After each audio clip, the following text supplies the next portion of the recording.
આગળ હવે વાત કરીએ મહત્વના સમાચારોથી શરૂઆત કરીએ તો ગોવામાં કોઈ પણ પાર્ટીને બહુમત ન મળતા સત્તાની જંગ રોચક બની ગઈ છે। સત્તા મેળવવા માટે અહીં જોડતોડની કોશિશ શરૂ થઈ ચૂકી છે। 3 બેઠકો મેળવનારી એમજીપી ભાજપને સમર્થન આપવાની વાત કહી રહી છે, પણ એક શરત સાથે। આ શરત છે મનોહર પર્રિકરને મુખ્યમંત્રી તરીકે જાહેર કરવામાં આવે, સાથે ભાજપના ચૂંટાયેલા 13 ધારાસભ્યોએ પણ પર્રિકરને મુખ્યમંત્રી બનાવવાની માંગ કરી છે। આ માંગની તુરંત બાદ મનોહર પર્રિકરે ગોવામાં સરકાર બનાવવા માટે દાવો રજૂ કર્યો છે।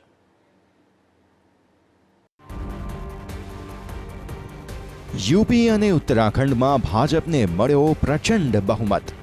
આ મહાવિજયનો જોરદાર જશ્ન પણ દિલ્હીમાં મનાવાઈ રહ્યો છે, પણ જાદુઈ આંકડાથી ગોવામાં દૂર રહી જનાર ભાજપને સત્તા મેળવવા માટે નાની પાર્ટીઓ અને અપક્ષના સહારો લેવા મજબૂર થવું પડી રહ્યું છે।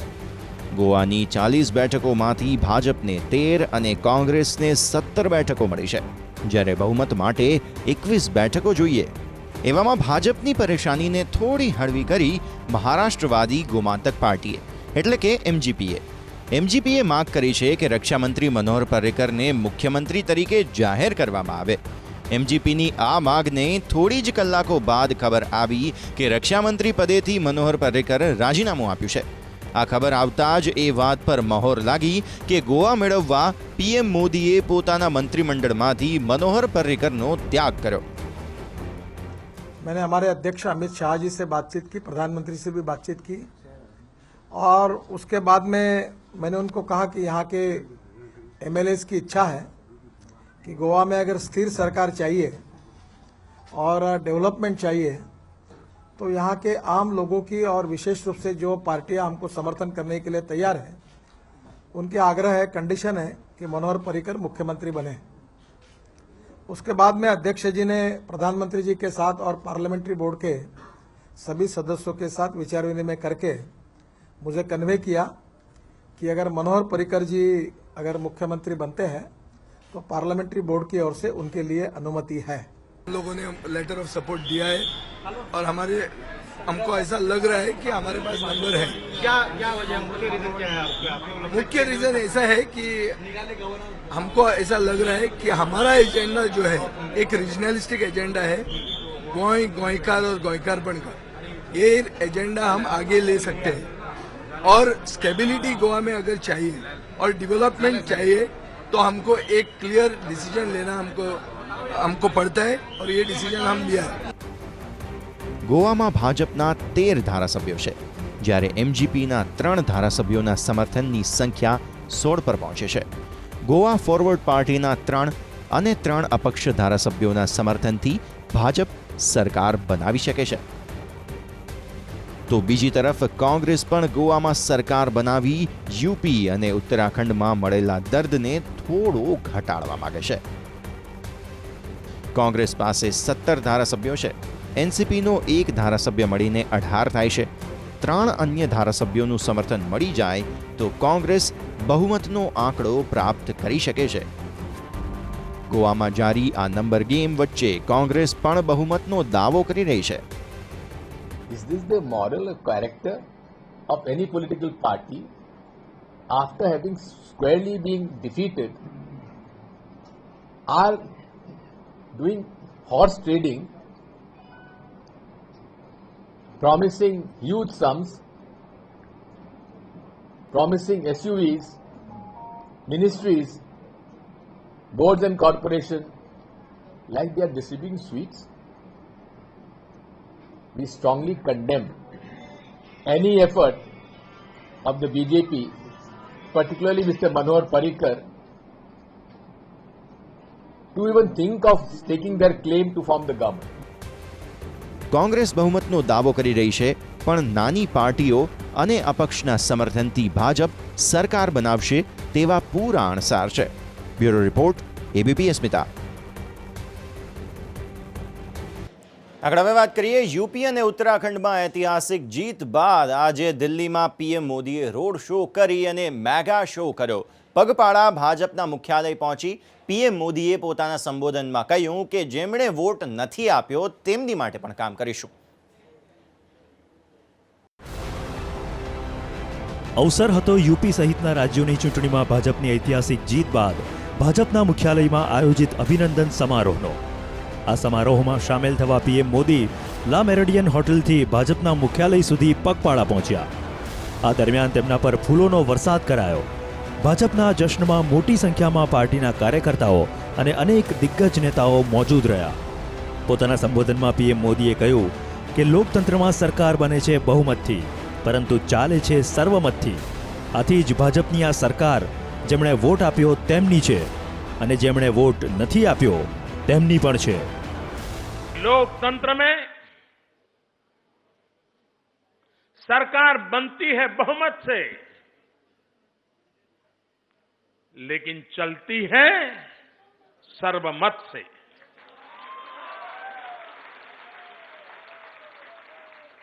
और इसलिए भारतीय जनता पार्टी की सरकार जिन्होंने वोट दिया है उनकी भी है, जिन्होंने वोट नहीं दिया उनकी भी है. जो साथ चले उनकी भी है, जो सामने रहे उनकी भी है. યુપી ઉત્તરાખંડમાં મળેલા જનાદેશને ન્યૂ ઇન્ડિયાનો પાયો ગણાવી પીએમ મોદીએ કહ્યું કે તેમને એ સવાલ પૂછવામાં આવે છે કે આટલું પરિશ્રમ શા માટે કરો છો. પીએમના મતે આ જ તો છે સૌથી મોટું સૌભાગ્ય. मुझे खुशी है साथियों कि ये एक ऐसा प्रधानमंत्री है जिस पर ये पूछा जाता है कि इतना काम क्यों करते हो,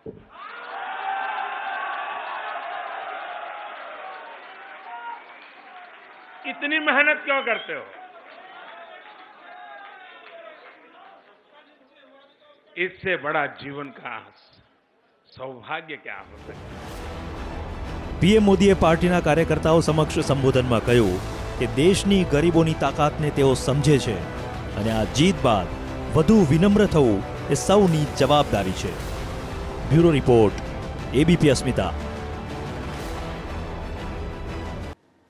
આગળ વાત કરીએ. મિશન યુપી માટે અખિલેશ અને રાહુલે મિલાવ્યો હતો હાથ, પણ તેમનું સપનું ચકનાચૂર થઈ ગયું. એવામાં હવે મુલાયમસિંહ હારનો ઠીકરો ફોડી રહ્યા છે કોંગ્રેસ પર.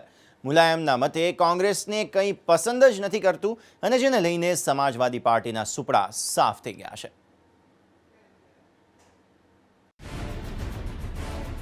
અખિલેશ અને રાહુલનો સાથ ન તો પસંદ આવ્યો યુપીની જનતાને અને ન તો મુલાયમસિંહને. સમાજવાદી પાર્ટીના સંસ્થાપક અને ચૂંટણીની ઠીક પહેલા રાષ્ટ્રીય અધ્યક્ષ પદ પરથી હટાવાયેલા મુલાયમસિંહ હવે હાર માટે કોંગ્રેસ સાથેના ગઠબંધનને જવાબદાર ઠેરવી રહ્યા છે. મુલાયમસિંહના મતે ગઠબંધન ન થયું હોત તો સમાજવાદી પાર્ટીની સરકાર બનત, કારણ કે અહીં કોઈ કોંગ્રેસને પસંદ નથી કરતું. યાદ રહે કે ગઠબંધન થયાના દિવસે જ મુલાયમે આનો વિરોધ કરી કહ્યું હતું કે તેઓ ગઠબંધનના પક્ષમાં પ્રચાર નહીં કરે. समाजवादी पार्टी और कांग्रेस के चुनावी समझौते के मैं खिलाफ हूँ और मैं इस समझौते के पक्ष में प्रचार नहीं करूँगा. જો કે બાદમાં મુલાયમસિંહ એવું કહેતા પણ નજરે આવ્યા કે હારનો જવાબદાર કોઈ નથી. રહી વાત ભાજપની, તો ભાજપે જે વાયદા કર્યા છે તે પૂરા કરીને બતાવે. कोई वजह नहीं है, क्योंकि जनता की रुझान हो गई और रुझान ऐसी हो गई कि बीजेपी ने ऐसे वायदे किए जनता के बीच. अब देखो वायदे पूरा करते कि नहीं करते. યુપીમાં ભાજપના ભગવા સામે કોંગ્રેસનો કચ્ચર ઘાણ વળી ગયો, તો કોંગ્રેસ સાથે હાથ મિલાવનાર સમાજવાદી પાર્ટી પણ ધોવાઈ ગઈ. એવામાં અખિલેશના કાકા શિવપાલે કહ્યું છે કે અખિલેશના અહંકારે પાર્ટીને ડૂબાડી.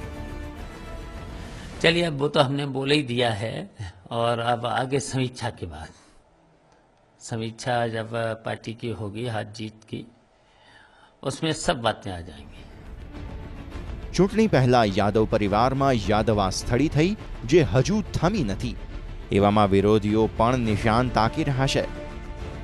देखो ये तो भैया उनका अपना मुद्दा है कि गठबंधन होता कि नहीं होता, उनकी क्या गलतियां हुई, क्या उन्होंने किया, किस तरह से वो कांग्रेस की गोद में बैठ गए, ये सारी चीजें वो अपना आकलन करने का उनकी पार्टी का विषय है, ये हमारा विषय नहीं है।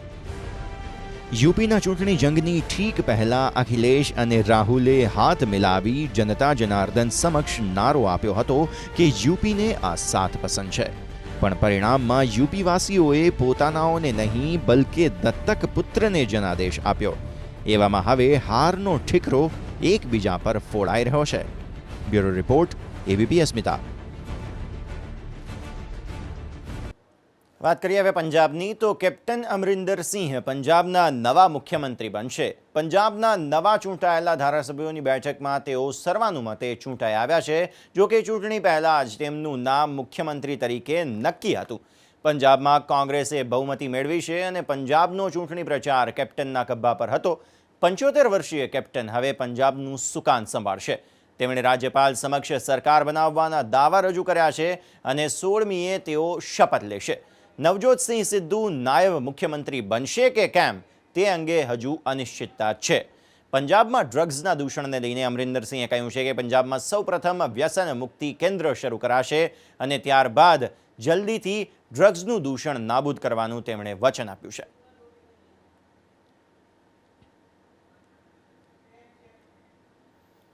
हम गवर्नर साहब को मिल के आए हैं और हमने गवर्नमेंट बनाने का उनसे दरखास्त करके आए हैं कि हमारी गवर्नमेंट बननी चाहिए. We have stacked our claim for forming a government and date fix हो गई है 16 तारीख.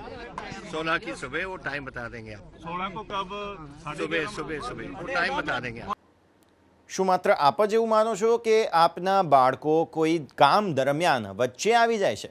બીબીસી ન્યૂઝમાં એક ઇન્ટરવ્યૂ દરમિયાન જ આવું જ કંઈક થયું.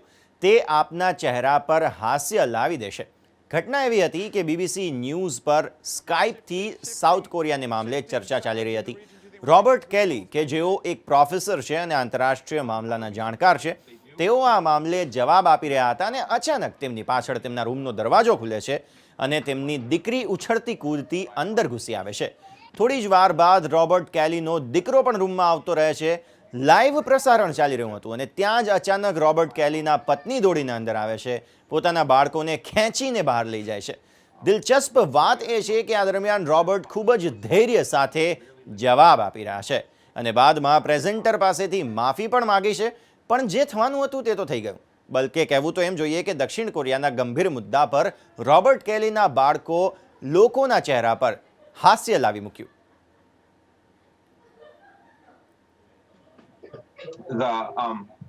Pardon me. My apologies. જે રીતે આપ જોઈ રહ્યા છો, બંને બાળકો અંદર ઘૂસી આવ્યા હતા અને તેમના માતા તેમને બહાર લઈ ગયા. જોઈ રહ્યા છો, માત્ર થોડું એવું સ્મિત તેમના ચહેરા પર આવ્યું, પણ ત્યારબાદ તેમણે ફરી એકવાર પોતાની વાતચીતમાં આગળ વધ્યા હતા. South Korea's policy choices on North Korea have been severely limited in the last